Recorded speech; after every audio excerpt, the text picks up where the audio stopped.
lahat ng mga may-ari ng mga truck dyan, mga trucking services, highly recommendable ang Black Lion na gulong. Matibay talaga siya compared sa ibang mga gulong. So, ingat-ingat sa biyahe mga cool.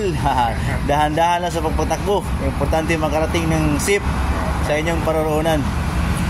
God bless.